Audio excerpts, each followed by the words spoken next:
Hello guys, আসসালামু আলাইকুম। সবাই কেমন আছো বন্ধুরা? আশা করি সবাই খুবই ভালো আছো। আমিও আল্লাহর রহমতে অনেক ভালো আছি। চলে এসেছি তোমাদের মাঝে আরেকটি রেসিপি নিয়ে। আজকের রেসিপিটা হতে যাচ্ছে মুরগির মাংস রান্না। তো মুরগির মাংস, এটা পোলট্রি মুরগির মাংস দর্শকবৃন্দ। তো এইখানে আমি এখন যা যা করেছি সেটা তোমাদের দেখিয়ে দিয়েছি। এখানে আমি মশলা দিয়েছি পরিমাণ মতো। তো একটু ঝালটা বেশি দিয়েছি, দেখে বোঝা যাচ্ছে। মশলাটার পরিমাণও ঝাল পরিমাণও সব পরিমাণ মতো দিয়েছি। এখানে আজকে আমি এই মাংসটা রান্না করব হচ্ছে পেঁপে দিয়ে। তো পেঁপে দিয়ে রান্না করলে কিন্তু এই মুরগির মাংসটা অনেক টেস্ট হয়।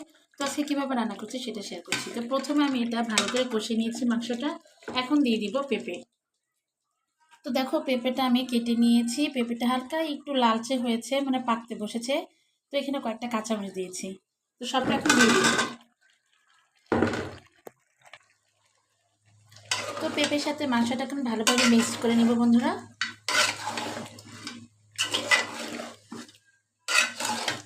পেঁপেতে মুরগির মাংস রান্নাটা কিন্তু খুব মজা হয় যদি সেটা রান্নার পারফেক্ট সব কিছু মশলা দেওয়া হয়।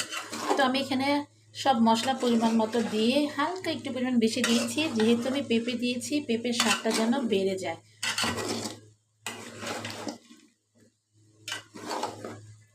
তো এখন এটা ভালোভাবে আমি কষিয়ে নিব ঢেকে দিয়ে। এই কষানোটা যদি ভালোভাবে করতে পারো বন্ধুরা, তাহলে আজকের রেসিপিটা ফাটাফাটি হবে। তাই অবশ্যই তোমরা খেয়াল করবে কষানোটা যাতে পারফেক্ট হয়। তো বন্ধুরা দেখো, আমার এখানে পেঁপে দিয়ে মাংসটা কষানো হয়ে গেছে।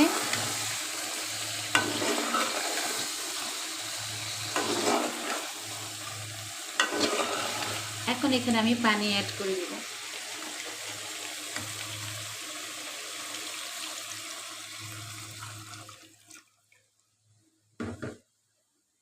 পানির পরিমাণটা দেখতেই পাচ্ছ বন্ধুরা। এখানে এটুকু পানি দেওয়ার কারণ হচ্ছে পেঁপেটা কষানো হয়েছে কিন্তু পুরা সিদ্ধ হয়নি। বাকিটা সিদ্ধর জন্য আমার এটুকু পানি অবশ্যই লাগবে। তো এখন আমি এটা আবার জাল দিব। যখন ঝোলটা আঠালো হয়ে আসবে তখন আমার রান্নাটা হয়ে যাবে। তো বন্ধুরা, আজকে রান্নাটা কেমন লেগেছে তোমাদের কাছে অবশ্যই কমেন্ট বক্সে লিখে জানাবে। যদি ভালো লাগে বন্ধুরা, অবশ্যই অবশ্যই অবশ্যই কিন্তু একটা লাইক দিয়ে দিবে, আর অবশ্যই আমার চ্যানেলটিকে সাবস্ক্রাইব করে রাখবে। তো বন্ধুরা, দেখতে থাকো পুরো ভিডিও, আশা করি সবার খুবই ভালো লাগবে। তো বন্ধুরা, আমার রান্নাটা হয়ে গেছে, তোমাদের সামনে দেখিয়ে দিচ্ছি আমার রান্নাটা।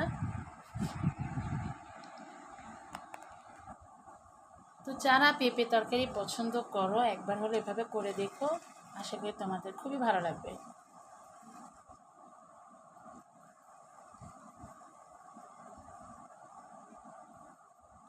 তো বন্ধুরা, আজকের রেসিপিটা তোমাদের কেমন লেগেছে অবশ্যই আমাকে কমেন্ট বক্সে লিখে জানাবে।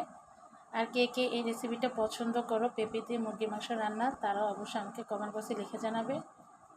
আর অবশ্যই আমার চ্যানেলকে সাবস্ক্রাইব করে একটা লাইক দিয়ে দিও বন্ধুরা, যাতে পরবর্তীতে আমি ভিডিও আপলোড করে তোমাদের সামনে আরও সুন্দর সুন্দর ভিডিও নিয়ে আসতে পারি। তো বন্ধুরা, আজকের মতো এখানেই বিদায় নিচ্ছি। সবাই খুবই ভালো থাকবে। আল্লাহ হাফেজ।